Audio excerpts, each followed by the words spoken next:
From the St. Louis Public Radio Newsroom, this is The Gateway. It's Tuesday, July 2nd. I'm Wayne Pratt.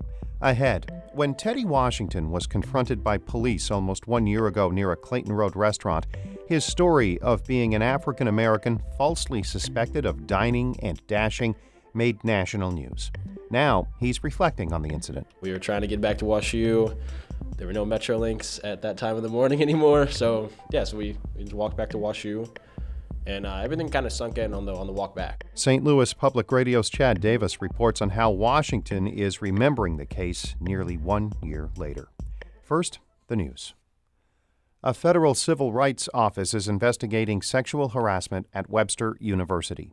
As St. Louis Public Radio's Kay Petrin reports, it comes after students publicly criticized the school for taking more than 1 year to address claims that a professor sexually harassed a student. The federal investigation may determine whether Webster needs to change the way its Title IX office investigates sexual misconduct complaints. After an independent audit last month, a school official acknowledged in an internal memo that Webster needs to improve its Title IX department, but findings from the separate federal investigation may require other changes. Chester Bacon is one of two students who filed a Title IX complaint against a game design professor. Bacon didn't file the federal complaint, but he hopes that it could make the university take action. Is it going to give people justice? Probably not. But at least, they'll be held accountable because for me, I can't foresee them doing anything correctly. University officials would not comment further on the investigation or the audit. I'm Kay Petrin, St. Louis Public Radio. The leader of Missouri's Senate Democrats is praising Republican Governor Mike Parson's leadership more than a year into his tenure. Parson became governor after Eric Greitens resigned in June 2018. Senate Minority Leader Gina Walsh says Parson's experience as a state lawmaker has paid off in getting workforce development and transportation measures across the finish line this past session. This governor seems to remember the process and where he came from and how it works. And that's an advantage of serving in those chambers and moving up as opposed to never serving before. Members of both parties say they appreciate how Parson is more collaborative with legislators as opposed to former Governor Greitens' combative posture. You can hear more of Walsh's interview on our Politically Speaking podcast. That's up on our website, stlpublicradio.org. The Missouri State Treasurer says his office returned $45 million in unclaimed property to residents over the last fiscal year. Scott Fitzpatrick says it is a record amount for the unclaimed property division. State law requires financial institutions to turn over assets that have been abandoned to the Treasurer's office. Fitzpatrick says 1 in 10 Missouri residents has unclaimed property with an average return of about $300. And you can check whether you have unclaimed property at showmemoney.com.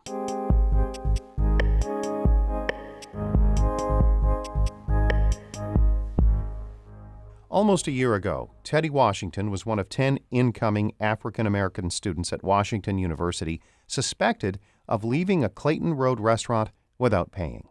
St. Louis Public Radio's Chad Davis recently spoke with Teddy and his family as they reflected on the incident.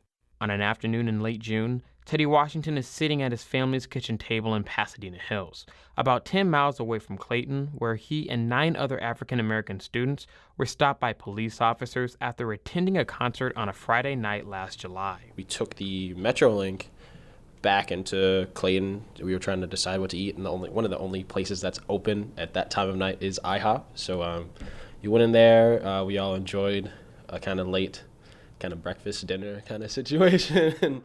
It was close to midnight when the students left the restaurant and stopped at a nearby CVS. They walked along Brentwood Boulevard heading back to the Metrolink station. That's when Clayton police confronted the group of students to ask if they were the perpetrators of a reported dine and dash at that same IHOP. The emotions, I think it was mostly shock, but it's that initial adrenaline rush that you kind of freeze because you just kind of freeze. So that's probably how I could explain it. After some of the students showed the police their receipts, the group all walked back to the restaurant to prove they had paid. That's when IHOP employees told the officers that Washington and the others were not the people who had left without paying. When news of what happened spread, many in the community accused Clayton police of racial profiling, including leaders, faculty, and students at WashU. As a result, Clayton officials apologized for its response and met with the WashU students, their family members, and faculty. But a year later, the incident still lingers on the minds of the Washingtons. Teddy's father, Theo Washington, says he remembers the moment when he learned of the police stop vividly. We actually found out, I think a Tuesday afternoon, with an email from Dean Wild, Washington University, alerting us what happened. So we had no idea that night, and once we heard about it, we talked to Teddy to make sure he was okay. Theo Washington says he believes the incident was an example of racial profiling. Although he says he's been a victim of profiling before, the incident still took him off guard. With several family members serving as police officers, the family has a generally positive opinion of law enforcement. Teddy says the experience caused him to think about the way he defines his own privilege growing up as a middle-class African American. It's interesting because Teddy talked about feeling privileged, which is amazing to me, really, and it's a blessing. That's Denise Washington, Teddy's mother. The one, I guess if you want to call it a privilege, I had when I was in high school, was the fact that my uncle was chief of police. So it was like I took comfort in that. The incident sparked several changes for the Clayton Police Department, including the introduction of more regular sensitivity training sessions. The Washington family says the discussions with the police department were effective, but they want to see the dialogue on race-related issues continuing. Teddy Washington hopes having those discussions about the incident will spark more changes. I think it brought reality to those situations. It made me keenly aware that there are things that we need to fix as far as relationships with black people and police. And there is a responsibility that comes with having those interactions and doing something to change them. Clayton officials said last year they mishandled the situation and that the meeting with the students, family members, and WashU faculty was emotionally powerful and transformative. I'm Chad Davis, St. Louis Public Radio. That report is part of a collaboration with Before Ferguson, Beyond Ferguson, to tell stories of generations of families trying to achieve their American dream. It was produced in partnership with the Pulitzer Center. Our Holly Edgell edited that piece. Shula Newman is the executive editor of St. Louis Public Radio. Music by Ryan McNeely of Adult Fur.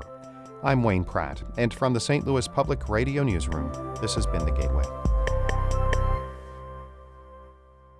Support comes from Mosby Building Arts, a design-build company committed to remodeling the right way. Visit callmosby.com to get project inspiration for any room of your house.